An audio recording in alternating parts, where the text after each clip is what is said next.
Again, this is a conversation that we must continue to have. The conversation is around domestic violence and the general disrespect that we have of women and the number of deaths that occur at the hands of men who are controlling, who are dominant, who are violent. And my response to men who are is that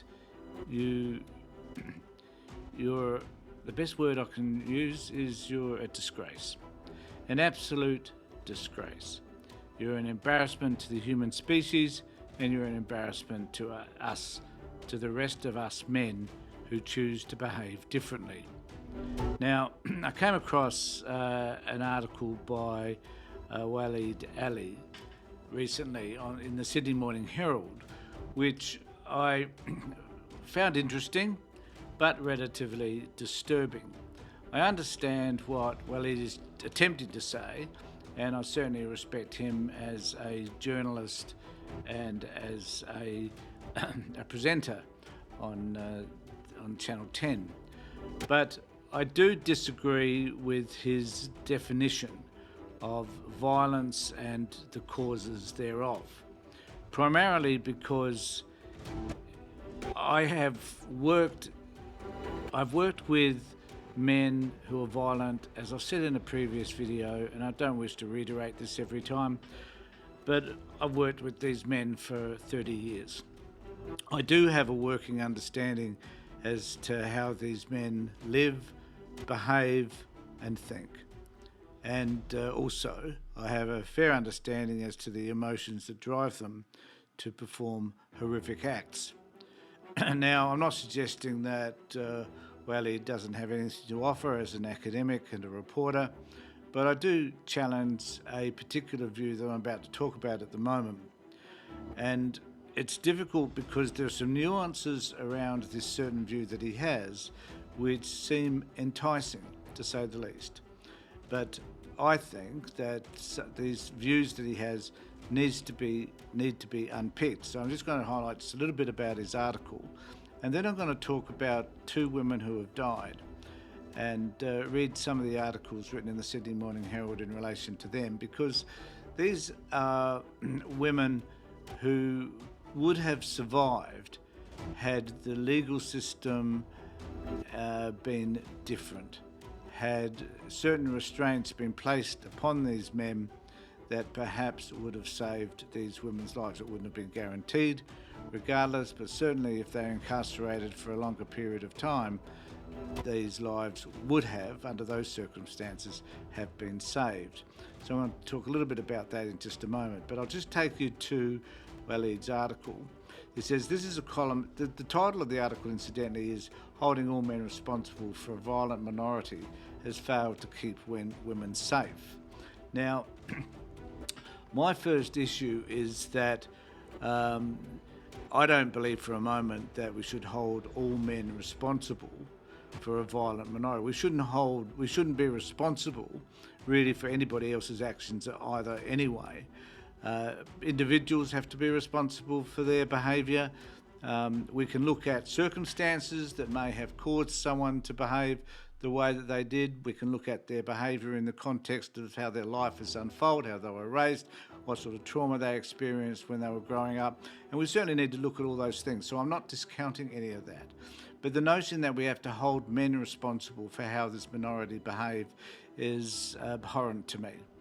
I've worked with thousands of men. Never have I felt responsible for how they behaved. I felt responsible for the work we did together and trying to get the message across to them that their behaviour is damaging, that there are different ways of being. And I've pulled out every rabbit out of every hat in order to be able to convey that message, sometimes successfully and I guess a lot of the time unsuccessfully, which is another conversation about behavioural modification programs. But in this particular instance, I do take exception to what his title and what he has to say. This is a column I've been deciding not to write for nearly a decade. I think under the circumstances, probably just as well that you didn't. I think I first made that decision in 2015 when Malcolm Turnbull declared that disrespecting women does not always result in violence against women, but all violence against women begins with disrespecting women. And this is where he attempts to make the difference. So he's saying here that Turnbull's, that if we're disrespecting women, so it's the notion around disrespecting women, and if we hold on to that notion that we're disrespecting women, then violence against women will be diminished once we understand that we're disrespecting women. But Ali's argument is slightly different to that, and this is what he's been wrestling with. And I can understand the wrestle, so I'm not overcritical of that, but I think it needs to be explained. Here Turnbull echoed what seemed to be the dominant explanation of domestic violence at the time, but I couldn't repress a simple thought when I heard Turnbull's comment, "I just don't think that's correct." That's because my academic work was studying the roots of violence, where research overwhelmingly identifies factors like humiliation, shame and guilt as motivating drivers, not a lack of respect. Now, I do have to admit that there is some truth though in that argument. So it isn't that one is separate from the other. I think they both play a part. But certainly, as I've said in previous videos, and I'll say it again, men feel powerless, hopeless and helpless. They're the three key factors that men feel. They feel other stuff as well in a relationship. And one of the points is they do feel disrespected, as Ali talks about later. But that isn't the key. That is one of the issues. It's an important issue, but it's not necessarily a key issue. It is also about disrespecting women. And they disrespect women because they believe that they need to have control over somebody else in an environment in which they are feeling control-less or powerless or hopeless or whatever, or helpless. So, and it goes on to say, when the literature mentions respect at all, it isn't about the perpetrator respecting the victim, it's more about the perpetrator feeling someone had disrespected them. Thus could James Gallagher, a prison psychiatrist working with Americans' most violent men for 35 years, conclude he was yet to see a serious act of violence that was not provoked by the experience of feeling shamed or humiliated, disrespected and ridiculed. Gilligan's language is strikingly absolute. All violence is an attempt to replace shame with self-esteem and direct the most dangerous men on earth are those who are afraid they are wimps. Now, to a degree, some of this is true.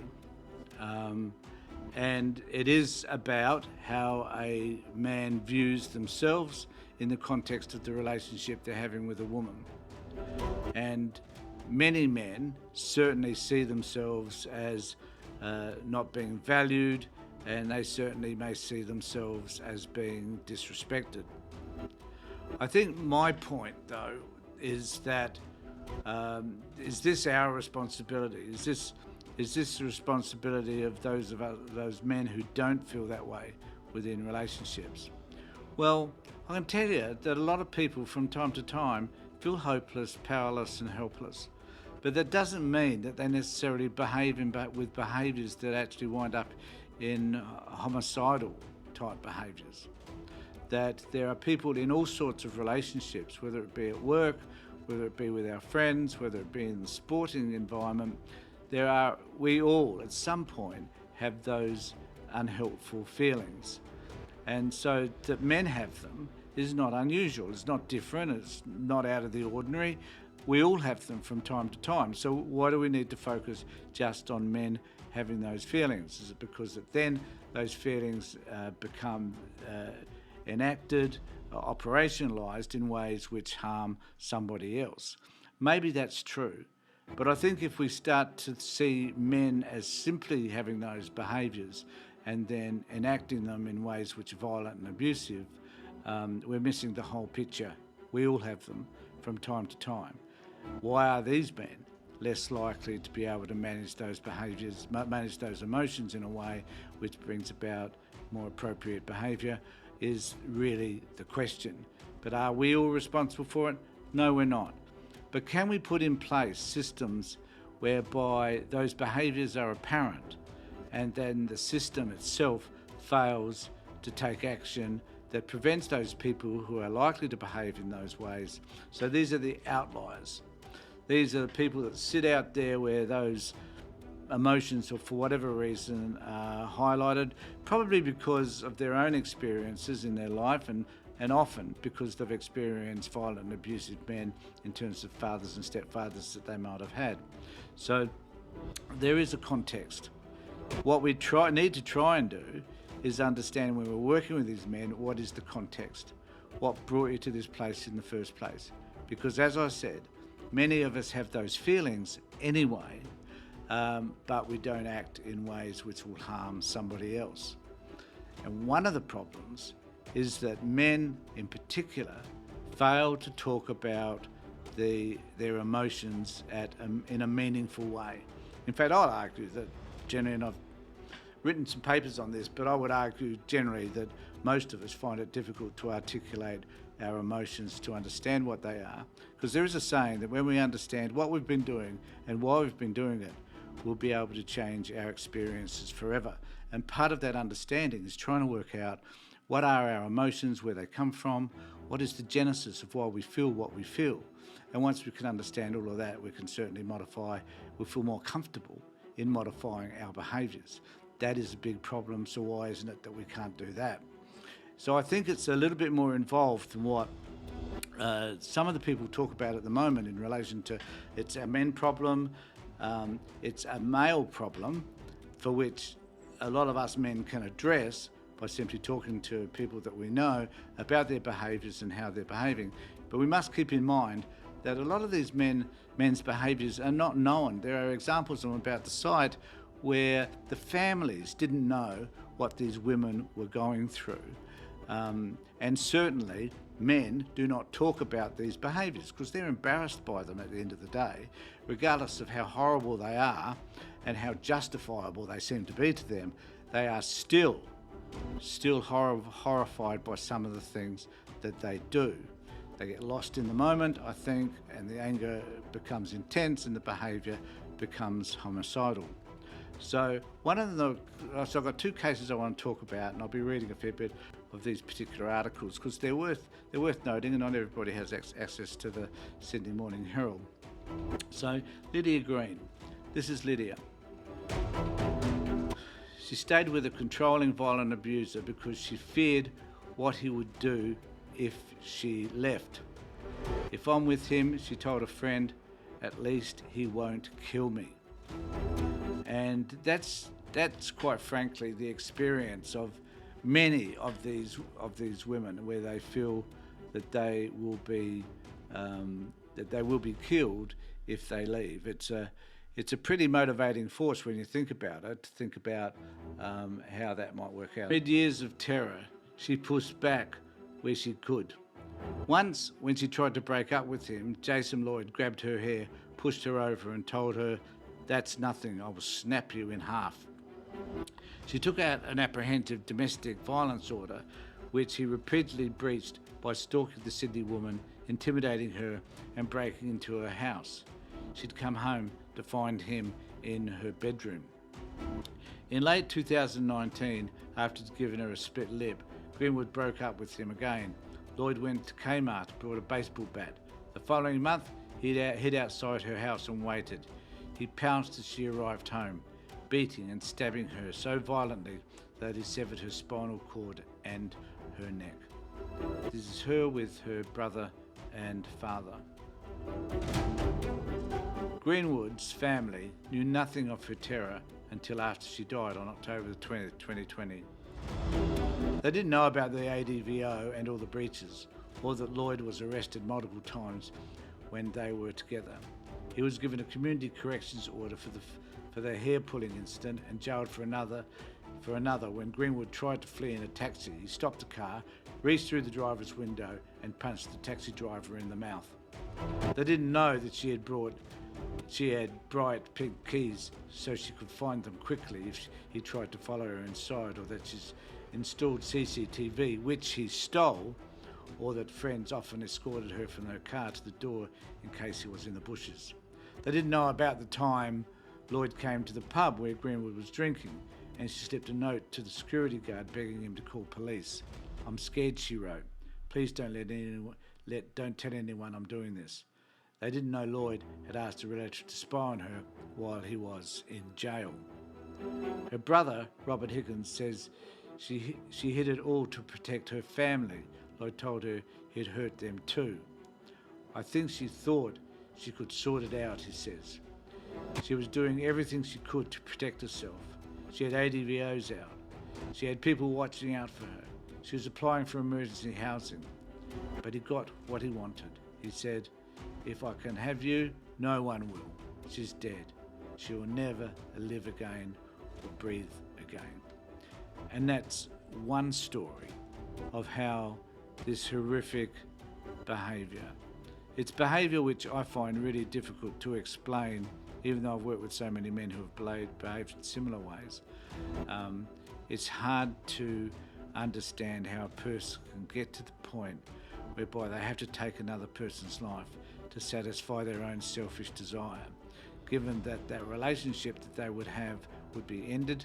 They would spend the rest of their, or a major part of the rest of their life in jail, and whatever it was they wanted from that relationship, they were not going to get, apart from the fact that no one else was going to get her. It's a terrible thing when one thinks about it.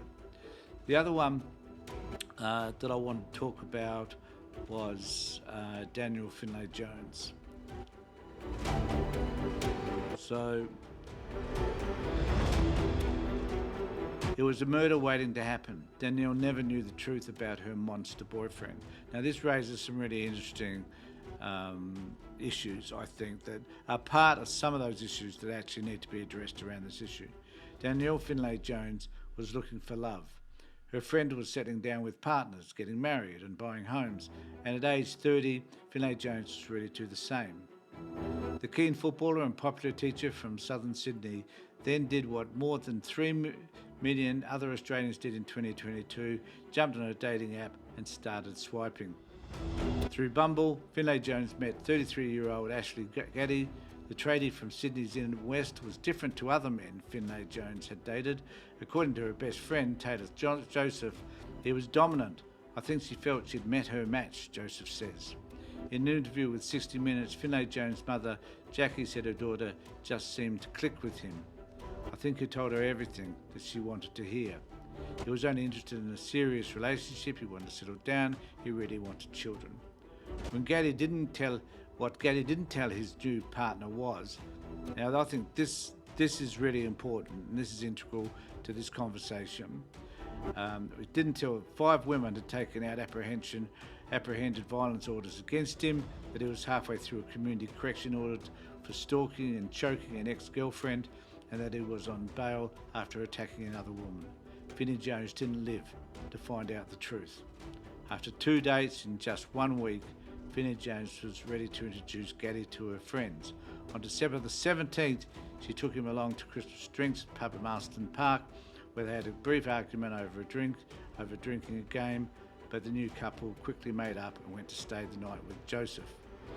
When they hadn't surfaced, this is interesting, remembering this is only 2 weeks later, when they haven't surfaced by 2 p.m. the next day, Joseph went to wake them. Expecting to find the couple sleeping off the hangovers in her spare bedroom, Joseph instead discovered a horrific scene. Finlay Jones was dead on the floor, her face bleeding and beaten, her neck covered in strangulation marks. Gaddy was nowhere to be seen. He remained on the run for 2 days before being arrested and charged by police following a 12-hour standoff with police near a Blue Mountain cliff. The issue here was that there was stacks of information known about this dude, that somehow he was on parole, he was permitted to enter into the community, and you know, when I think about the hassle and the discussions they have around migrants and entering the community, and then I see this stuff happening with people that are not migrants. These are Australian citizens. They're doing horrific things, the worst possible things they're doing. And yet our system isn't able to incarcerate them long enough. And so there's a couple of things here. Number one is that there is an argument, and Waleed Ali talks about this, where people keep, nearly 50% of people that are on apprehension DV orders are likely to break them, which simply says that those orders are not strong enough. And so the orders are strong. So if you are believed to be a violent and abusive man, then you need to be locked up. The woman needs to be made safe by leaving the house that she's in, by moving to another location, changing her Centrelink details, and maybe even changing her name. So these are things that unfortunately must be done. The problem is that the system is so poorly administered that these men get to, even like this dude who's had a whole host of offences before him. And I think there should be another system, which I think is available in some states, where you can check with the police about the background of an individual.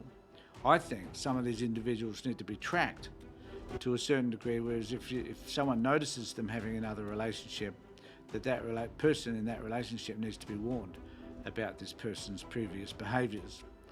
And I know that this is a really big brother approach, but somehow it's the only way that we can meet this problem. The final thing I want to say is that, I want to address those of you men who belong to these fathers' rights groups.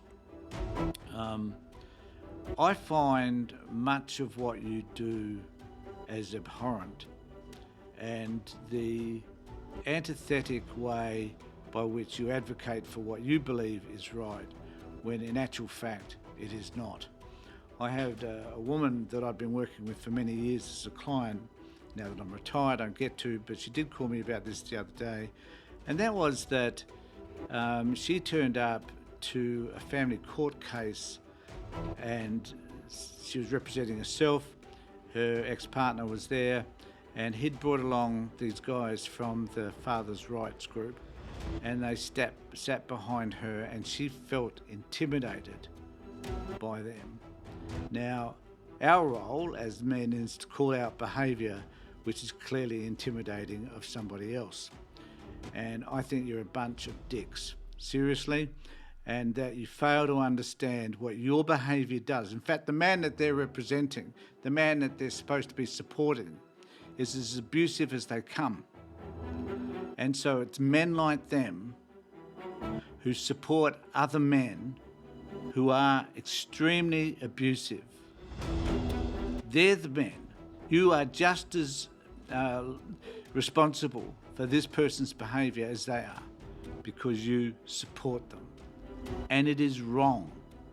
It is so wrong.